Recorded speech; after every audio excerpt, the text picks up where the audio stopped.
Hi guys, and welcome to another video. So it's just never a quiet week, as with Sunderland. It's never quiet. We can't just have one normal frigging week. There's been yet another twist, another turn in the roller coaster that is supporting Sunderland Football Club. And for me, it's a big one. There's been certain fans that have said, what's the difference? What does it mean, type thing. But essentially, for those of you who don't know, it's been out now for the last 24 hours. I was at work when it all came out yesterday, and I've only just come back this morning, so I thought I'll at least touch on it. I won't lie to you, I really, really do want to sit here for 15, 20 minutes and dig through everything, go absolutely mad, swear, shout, rant, but I really don't want to. I don't want to force my opinions on other people because I kind of feel like I almost want to, and some people need shaking to realise what is going on at this football club. But I'm not going to. I'm just going to touch on the absolute mere basics, and I'll leave you guys to make up your own mind and your opinion, because that's what matters the most, your own opinion. So the Athletic, the media outlet Athletic, did release an article yesterday, conveniently just a day before the Red and White Army group was supposed to meet with the club.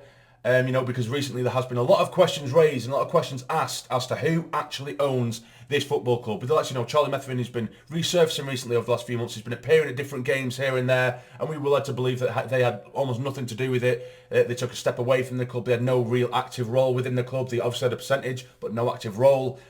But then the percentages of the ownership of the club have come out, with KLD owning 41%. Not the over 50%, or at least 51%, which would make him the majority shareholder. He owns 41%. So that's line number one.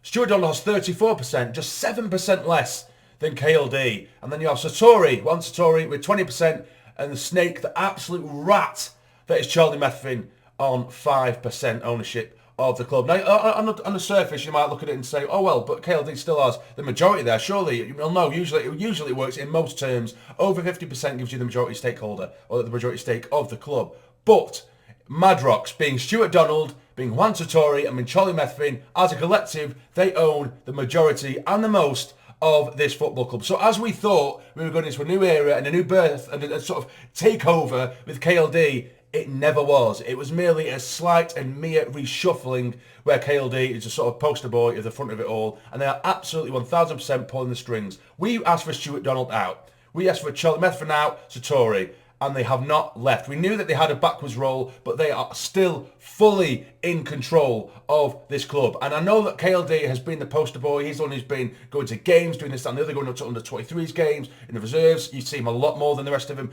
I get that, but there's been, even if you look deeper into this article, you could see that essentially because of the amount of percentages that they have, Stuart Donald, Charlie Methven, and Satori, they have to be, those three have to give the green light on certain things affecting the club, be it hiring and firing, signing players. They still have their fingers so deep in the pie that they can influence managers, players, everything. We asked for them to leave. And if they took a step back, then that's fair enough. But KLD came out and he said, I will give you honesty, transparency, and that is what we needed. And that is what we thought we were going to get. But he has straight up misled the fans and lied.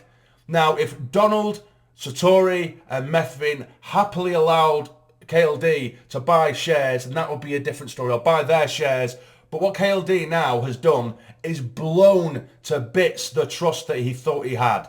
For so many fans, including me, because I despise Madrox, I despise Donald and Satori and Methven, and they have their fingers so deep in the pie, and we didn't even realise it. We looked so unbelievably dumb, filling the stadium light with 30k week in, week out, yet it was lining the pockets of those knobheads.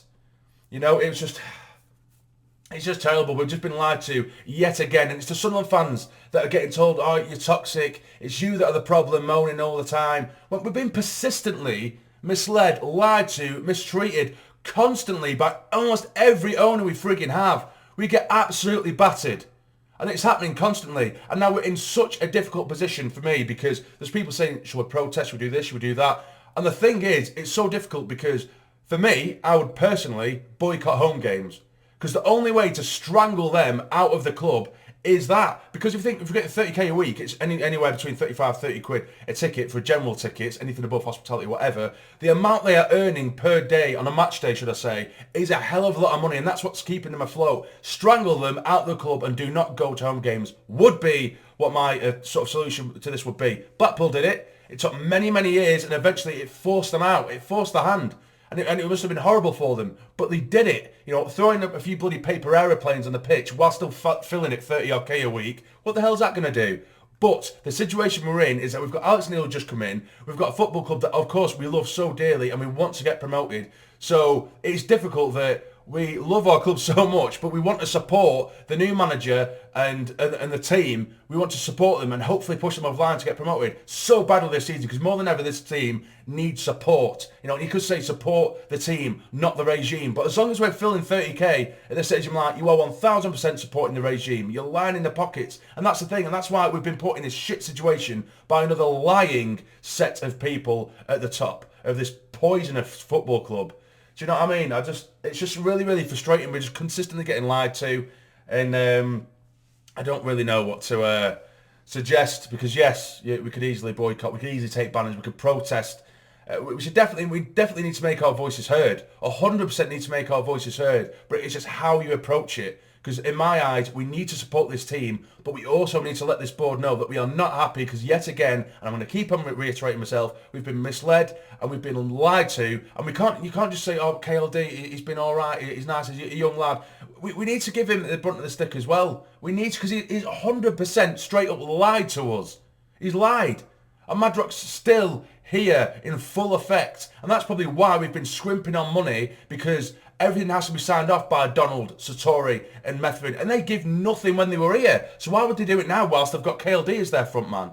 Do you know what I mean? That's why I know in this league we always argue, and I make the argument all the time, what we don't need for, you know, free agents. You can do decent there, do this, that, and the other. You can get free agents. You don't need to spend a load in this league. But this is why, you know, you've got other teams that are outspending us. Maybe on the wage bracket that we might be a little bit higher than a lot of teams. But, you know, we are the 14th, I read, the 14th highest supported club in the country. And we have been absolutely battered by owners time and time again. But, yeah, I could go so much deeper. I really, really could go so much deeper, guys. But I'm not going to. I'm going to hold my tongue. I'm going to bite my tongue.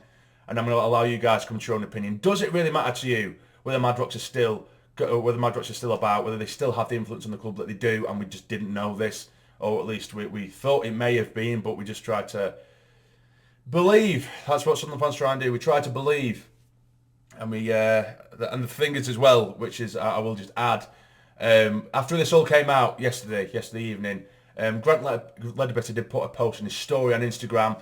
I will get it up now, which, you know, it might not be 100% about this or about what's going on, but it's just massively coincidental. He put up a little meme that says, if you want to be trusted, be honest. And that is so unbelievably true. That is so unbelievably true. You know, you've got, if we had an owner in place that, you know, I might not have been a fan of, or maybe I don't agree with their ways, if they were true to what they believed in, and at least they were honest and said, I'm going to do this whether I like it or not, yeah, I might not like the person, but I would still have the respect, and I would trust them, because what they're doing is what they said they were doing. Whereas we are being lied to on a regular basis by almost every owner that crosses paths with Sunderland Football Club. That is absolutely rotten. It is rotten. But yeah, so anyway, guys, what do you guys think? Let me know in the comments down below. I know it's a difficult situation. And like I said, I wish I could have gone on longer. I'm not going to. Yeah, we've got MK Dons, a huge game this weekend. And then this shitstorm opens up when Alex Neil's had just one game in charge. So, my God, what a time to be a Sunderland fan. What a time. But yeah, let me know in the comments down below. How do you feel about it? And yeah, have a good day.